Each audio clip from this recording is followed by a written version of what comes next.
Hey guys, it's your boy Dev the Beast here, and I made a new account. Yeah, I figured, it was a good time to make a new account. A lot of good things going on in Galaxy Heroes right now, although a lot of people in the fan base wouldn't like to admit that. Oh well, we're not here to discuss that. We're trying to keep drama away, ideally, but yeah, I feel like things are going good with the game, so I figured why not start a new account? Seems like a good time, fun time, and yeah, that's about it. I don't know how long I'll stick with it, but unlike the last time I started an account, I plan to give you guys some pretty consistent updates on it. I wanted to give a 1 month update to my alt account, and then I didn't. And then enough time passed. Maybe I'll do a 6 month update for that account. And then a year passed, and it's just too late to try and salvage that. But the hype with this account is it's gonna be free to play. Meaning, hopefully, I could guide some of y'all. If any of you need a guide, I can guide you. But also just so you and I can both see where I'll take a free to play account. The hope with this is to be pretty focused. So, I mean, nowadays GP bloat isn't really a worry. So, I won't worry about that as much, but right now, early game resources are really limited. So, gonna definitely try and keep it as focused as I can. That being said, day one, I knew I wanted to go in, make as much progress as I could, and the main farm I knew I wanted to start was Imperial Troopers. You've been with the game any amount of time, Imperial Troopers S tier squad from the start of the game to the late game, they will carry you. And they get 2 assault battles done for the price of 1. That said, I managed to start farming Dark Trooper and Moff Gideon day 1. Range Trooper didn't come till day 2. Same with Veers. And yeah, so far I'm pretty happy with the progress going on with them.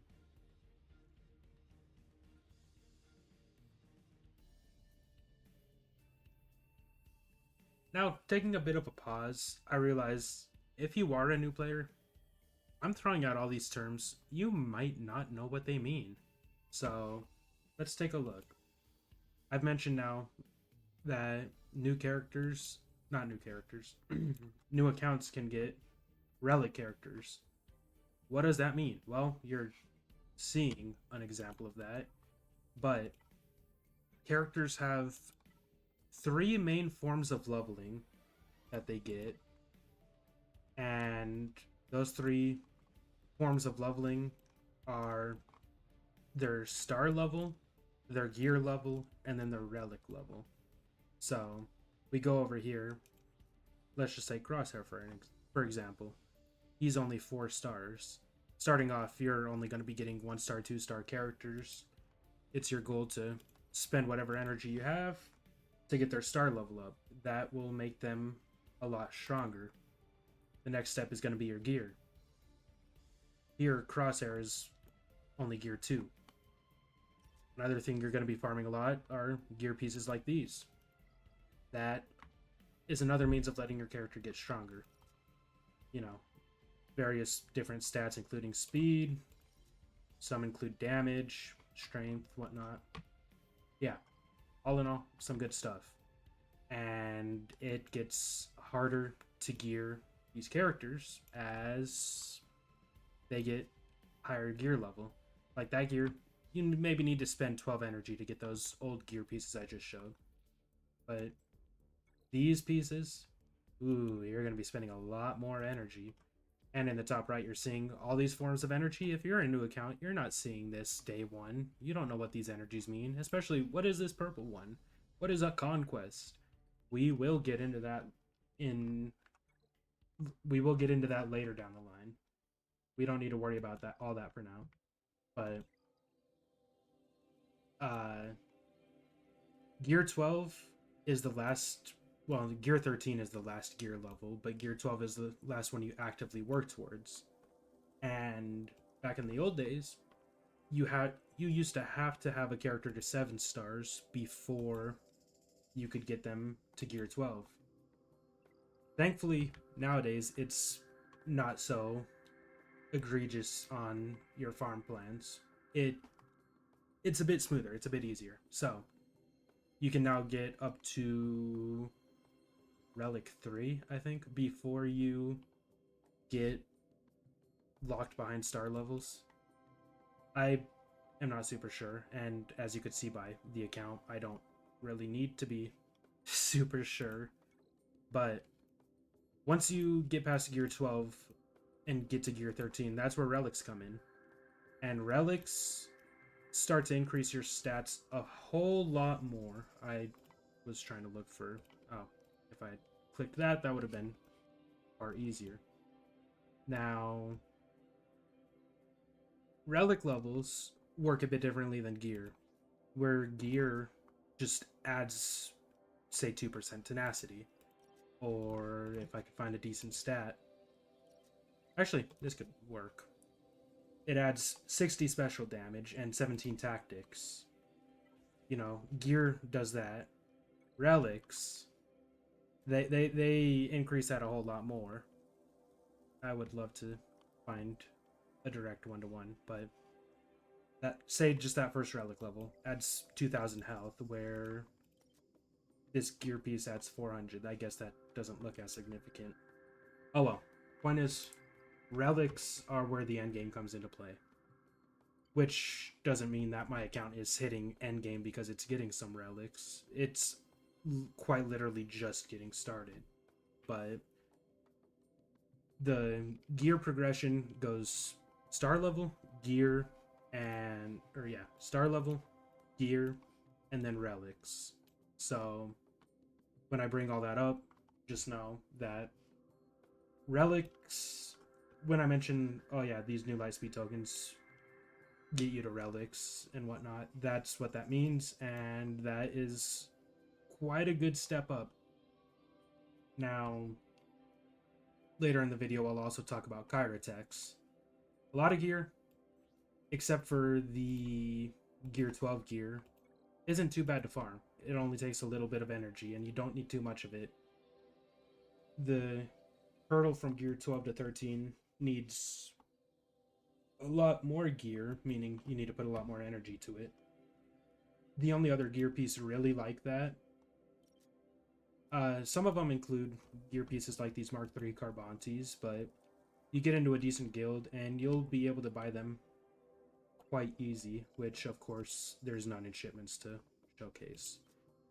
Same thing with these stun guns. You need 50 Carbantes, 50 stun guns, and you can get them pretty easily once you're in a decent guild.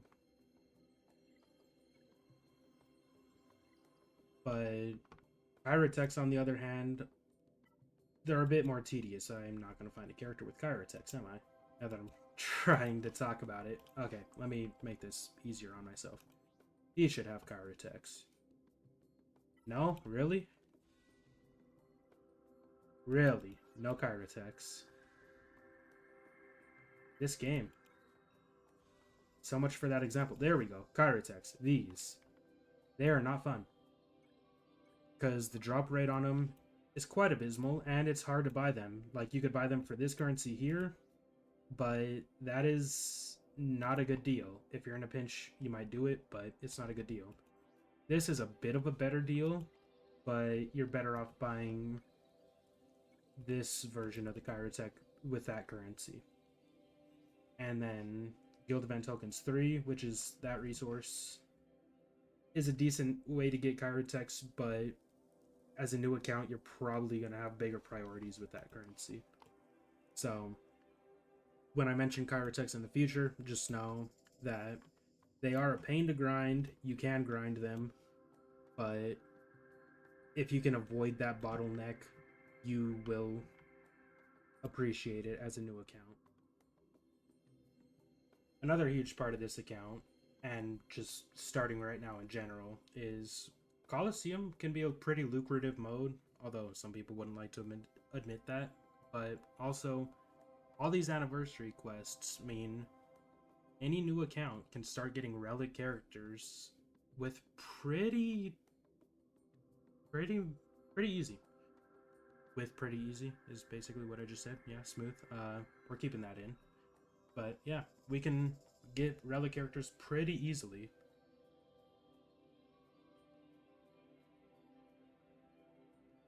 Starting off, I knew with a new account, I've got to set some sort of goal. Whether it be a GL like Supreme Leader N, say I want to have more fun with the account, Relic 9 Wookiees or Ewoks or something. I knew there needed to be a goal to strive towards.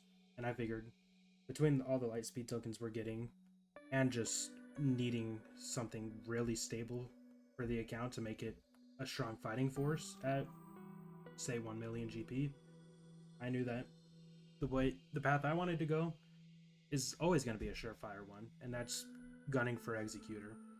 Because you'll find, especially in Grand Arena, a lot of people just neglect fleets. So you get Executor, that locks you in, especially if you get it early on into the birth of a shard. You'll be set. You'll get solid crystal income. You'll just get huge return on that investment between Fleet Arena and Grand Arena. So thankfully, Imperial Troopers kind of leans into that a bit, but I will show you soon what the foresight, or I guess what the future plan for my account's farms will look like. Alrighty. Taking another pause from the pre-recorded audio I did, we will be looking at the account's farm plans. As I mentioned, Imperial Troopers, that is first and foremost on this account's agenda, which, while we're here, let's just burn some energy. I have some to use. Ooh. Oh. Wait. You know? Good pause, because I now have someone at Relics. Forgive that detour.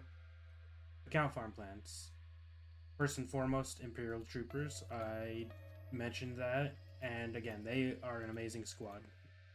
There is little to no reason to not go for them.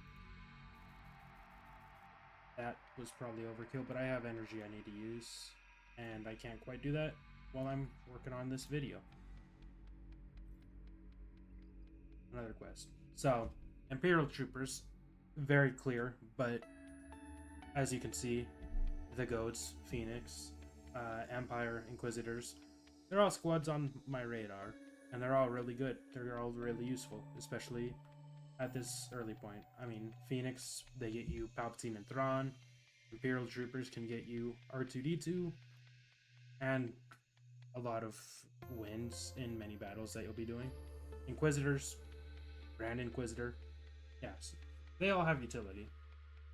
But this Lightspeed Tokens tab is, you know, I've set up a section dedicated to whatever characters have upcoming Lightspeed tokens. And in Chain 1, you have Hera, then I think the order goes Hera, Chopper, I think then Ezra, Sabine, and Rex. I should have put these in order. It would have been smarter too. In fact, I think most of these might be in reverse order. But as you can see, 8th brother, 9th sister, they're already up to relics.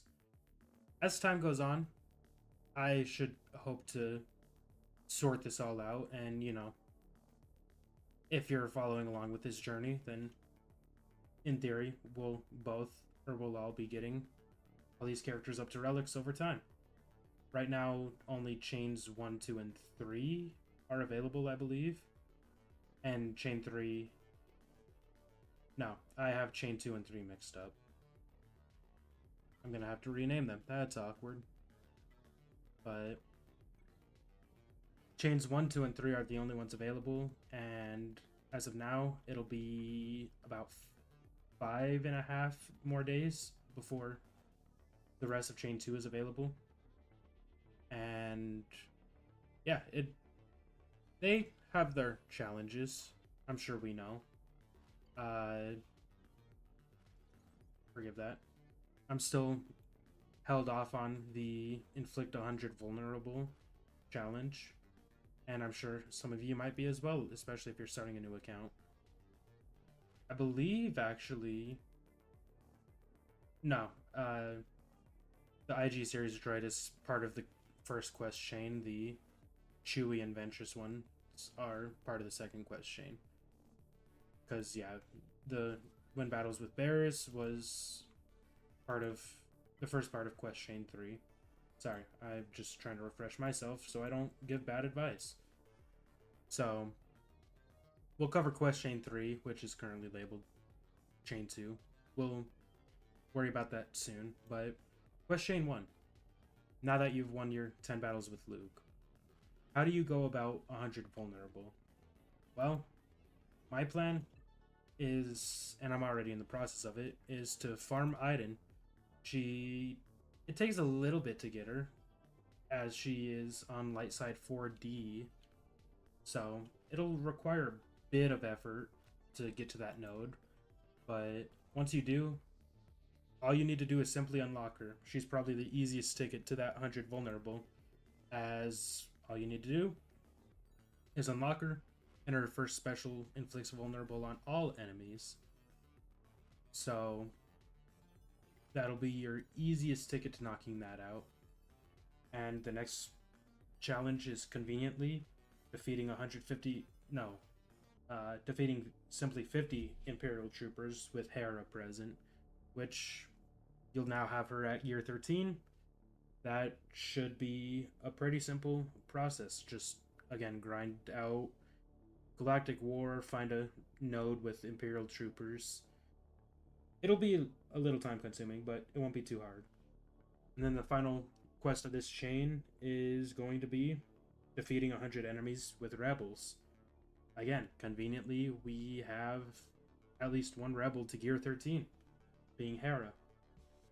Now, I'm sure that all might sound a little overwhelming and a little bit confusing, and because of that, I figure I'm gonna, for the time being, skip the explanation for what we should be doing on the second quest chain entirely and the second part of the first quest chain, because I don't want to give us all a headache trying to explain that. I'd rather just be able to have the resources to show us all what we could be doing to get that done. That said, for the time being, we're going to move on to Quest Chain 3, as I have been able to make progress and I can showcase what we should be doing for that. So now that you've got your 10 wins with Barris, you need to inflict 100 Purge, which, again, Coliseum and this era challenge. If you go the route of this era challenge, your best bet's just going to be using Luke's middle ability, pass the turn over to Barris. That'll remove all the tenacity of that Captain Rex put on. And from there, just basic with Barris. Basic, basic, basic, purge, purge, purge, and anytime they critically hit you, you apply a purge to them. Thankfully, this quest chain is quite merciful. So, once you've completed this quest, you'll now have your 8th brother up to gear 13. Just in time to get 50 Jedi kills with any Inquisitor ally present. Just do a few rounds of Squad Arena, start going through Galactic War.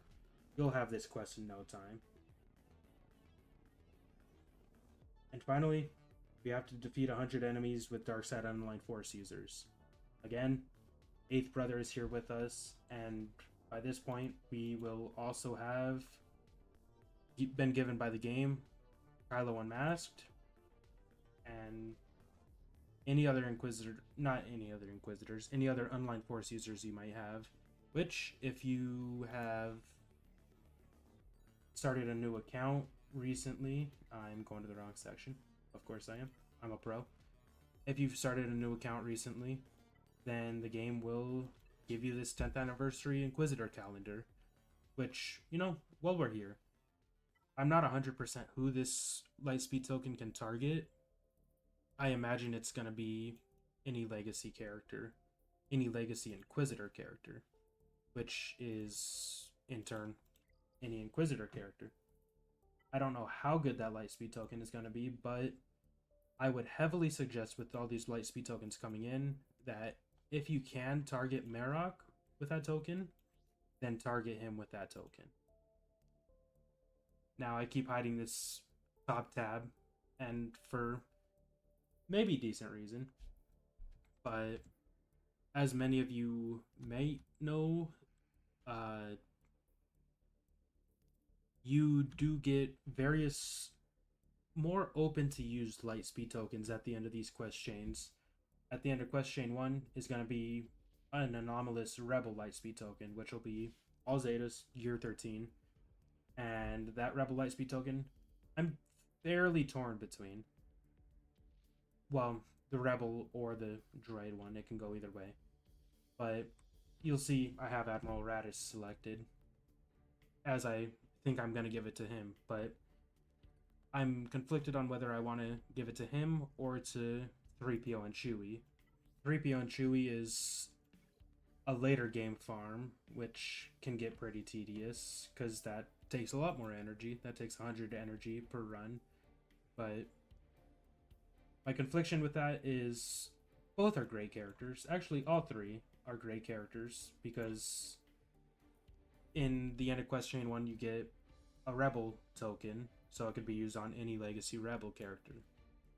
And then at the end of Quest Chain 4, you get an anomalous droid token, which, again, any Legacy character. All three of them, or at least Admiral Radis and Dark Trooper, no, and 3PO and Chewie. All three of them need Kyrotex, which by this point I will have mentioned earlier in the video that they'll come up again. And so my thinking with this setup is I want to try and bypass as much of the Kyrotex farm as I can for the characters that I'll use. And so Admiral Radis, I think he takes the cake for me because he is a bit of a hard farm as well. And he leads into Profundity, which is one of the best ships in the game. And his squad, Rogue One, they are quite easy to farm. Almost all of them you can get out of shipments. So I think that outweighs 3PO and Chewie, although an honorable mention for 3PO and Chewie is later in the quest line we are getting light speed tokens for both not for both 3PO, for both CLS, Captain Luke Skywalker, and for Chewbacca himself. And if you're new to the game, then I will mention that one of the most ideal squads, or one of the better squads actually, is going to be those two, 3PO and Chewie, Han Solo and Chewbacca. So let me quickly visualize that because names are hard, especially when you get into the abbreviations that everyone that plays this game uses. So again, this is another A tier, maybe S tier squad. At the start of the game, it's definitely an S tier squad, but as you get later into the game, it drops down to maybe an A, maybe down to a B tier squad, but still a really good squad. And again, CLS and Chewbacca, they both get a lightspeed token in the near future. So with that in mind, 3PO and Chewie might be a really good character to put one of those lightspeed tokens on as well. Now, for Quest Chain 2, at the end, you get a Jedi lightspeed token. And this isn't so much of a hard choice for me because most of these Jedi that can be targeted by it aren't particularly hard to farm, and not many of them need Kyrotex. The only ones that might would be Master Qui-Gon, Padawan Obi-Wan, Keller and Beck, which I didn't mean to click on. Oh well, we're leaving that in. Most others here we won't be able to target, but characters like General Kenobi, Hermit Yoda, they're going to be a bit harder to farm. General Kenobi's not so bad with where he is in shipments now. since you can just get him off the guild store for Mark 1 raid currency. He is not too bad of a farm, but Hermit Yoda, in my opinion, is going to be a really good investment for you. He's a great support Jedi, but is also one of the characters you're going to need for Jedi Knight Luke, and with all the lightspeed tokens that the game's already giving us, Jedi Knight Luke would not be hard to get, but would be very worthwhile to get. So I think just future planning, Hermit Yoda is a really solid character to get that Jedi lightspeed token.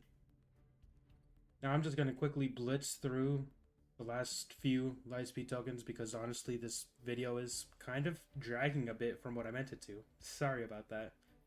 So Quest Chain 3 will give you an Empire Lightspeed token, which, as you can see, I'm using that on Pit. Another honorable mention would be MJ, Mara Jade, because she slots beautifully into an Empire team under Palpatine. But for me, Pit just holds more value between Imperial Troopers, Violet of the Executor. I think he's the clear choice for what I'm gunning for on this account. Quest Chain 4 gives a droid lightspeed token.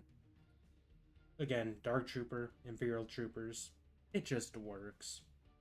But again, honorable mention to 3PO and Chewie. And honestly, there's a lot of great droids in this game that you can use. So maybe you want to go for Dr. Afra, however you say it. Sue me for saying it wrong. Maybe you want to go for Grievous. Who knows? There's options, and you're perfectly fine to make whatever choice you want. And then Quest Chain 5 and 6 award a Bounty Hunter and a Mandalorian lightspeed token respectively. Those two, I'm not too sure who I want to give it to just yet. So I'll cover that as we move on, or as we get closer to them. So yeah, that's more or less who I'm going to be putting my lightspeed tokens to. Well, that about sums up where the newest account of mine is, I guess, where the free-to-play account is. Hopefully you all learned something from this video, and maybe if you're also a new account, hopefully this series can help guide you on where to go. But until the next video, I'm just going to keep grinding away Imperial Troopers mostly and trying to hammer away at these various journey quests. If you have found this video informative or just enjoyed it, then I'd really appreciate if you could leave a like and or subscribe. But even if you just enjoyed this video, I've done my job. That being said, I hope to catch you in the next stream or video, and I hope you enjoy what's to come of this series. Until then, I hope you all have a wonderful day. Peace.